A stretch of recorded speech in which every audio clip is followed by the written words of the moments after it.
Hello, कशा आहात तुम्ही सगळे? तर रिसेंटली मी एक व्हिडिओ पोस्ट केला होता related to the night feeding आणि आय होप तुम्ही सगळ्यांनी तो बघितला असेल. नसेल बघितला तर तुम्ही बघू शकता. आपल्या चॅनलवरती आहे तो व्हिडिओ. तर त्या व्हिडिओच्या रिलेटेडच मला हा एक्सटेंडेड व्हिडिओ बनवायचा होता. म्हणजे यामध्ये पण तशीच इन्फॉर्मेशन मी तुम्हाला देणार आहे, की कसं झालं, काय झालं आणि आपण त्याच्यावरती काय उपाय करू शकतो. तर तुम्ही व्हिडिओमध्ये बघितलं असेल आणि ज्यांनी नसेल बघितलं त्यांच्यासाठी मी परत सांगते. माझा बेबी शंभू 17 मंथ्सचा आहे. आता या मंथमध्ये तो 18 मंथ्सचा होईल, 1.5 वर्षाचा होईल. तर त्याला मी म्हणजे अजून पण फिडिंग सुरू ठेवलेलं आहे. तर आता रिसेंटली त्याचे दात खराब झाले, किडले होते त्याचे दात. तर मग 3-4 दिवसांपूर्वी आम्ही त्याला एका डॉक्टरकडे घेऊन गेलो होतो आणि मग त्यांनी आम्हाला असं सांगितलं. म्हणजे पहिले तर आम्हाला वाटलं की यार आम्ही याला चॉकलेट नाही देत, त्याला शुगर पण आम्ही अजून स्टार्ट केलेली नाहीये.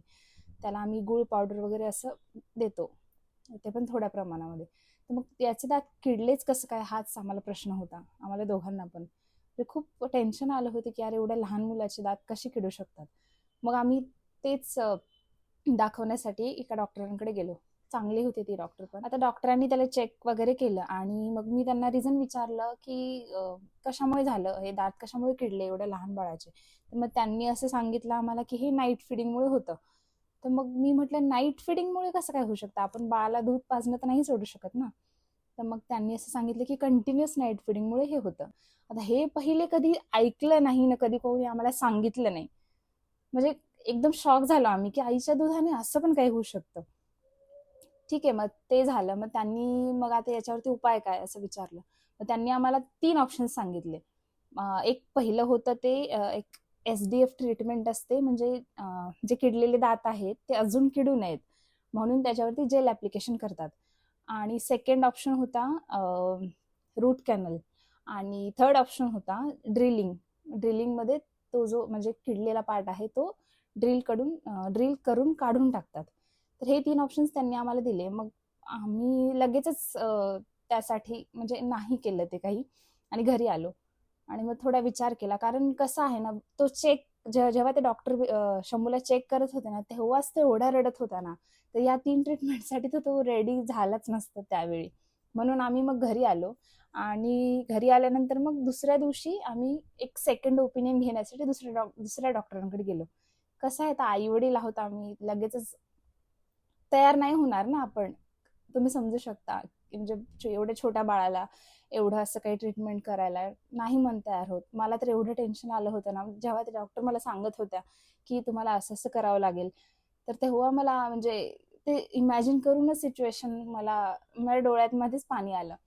मग मी म्हटलं नाही, आता सध्या तर काही करायचं नाही, जेव्हा करायचं तेव्हा आम्ही परत येऊ. मग एक सेकंड ओपिनियन म्हणून आम्ही दुसऱ्या डॉक्टरांकडे गेलो. तर मग त्या डॉक्टरांनी आम्हाला ते ड्रिलिंग आणि रूट कॅनल हे ऑप्शन न सांगता फक्त ते जेल ऍप्लिकेशनचं ऑप्शन सांगितलं. आता जेल ऍप्लिकेशन केल्यानंतर काय होतं, म्हणजे डॉक्टर एक 2 वेळेची ती ट्रीटमेंट असते. म्हणजे 2 स्टेप्समध्ये ती ट्रीटमेंट केली जाते. एक आता त्याला काल आम्ही ते जेल ऍप्लिकेशन केलंय. आता त्याला नेक्स्ट सॅटर्डे परत एकदा तो कोट करावा लागेल. म्हणजे 2 वेळा 2 कोट अप्लाय होतात दातांवरती. आणि मग त्यामुळे ती जी कीड आहे ती जागीच थांबते आणि अजून दात किडणार नाहीत.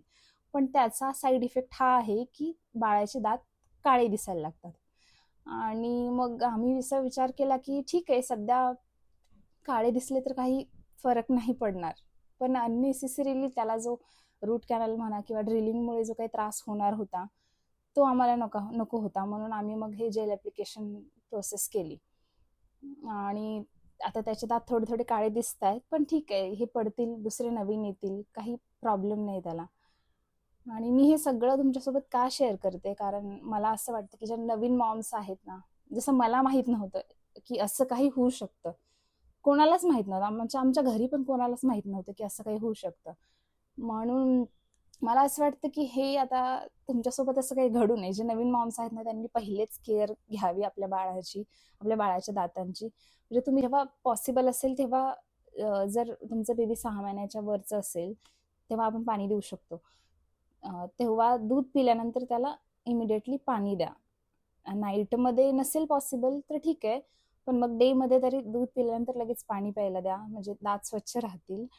आणि बस मला एवढंच शेअर करायचं होतं तुमच्यासोबत. म्हणजे मला माहीत नव्हतं, पण माझ्यासोबत ते घडलं. तुम्ही जे नवीन मॉम्स आहेत त्यांच्यासोबतही असं घडू नये असं मला वाटतं, म्हणून मी हा थॉट, ही जे काही घडलं ते तुमच्यासोबत मला शेअर करायचं होतं. आणि जर तुम्ही नवीन मॉम नसाल आणि तुमच्याकडे कोणीतरी नवीन मॉम असेल तर त्यांना हा व्हिडिओ प्लीज प्लीज शेअर करा, कारण हा खूप गरजेचा आहे. आणि बस मग एवढंच. चला भेटूया नेक्स्ट व्हिडिओमध्ये. तोपर्यंत बाय. आणि हा व्हिडिओ जर आवडला असेल तर आपल्या चॅनलला सबस्क्राईब करा, व्हिडिओला लाईक करा आणि शेअर करा. बाय.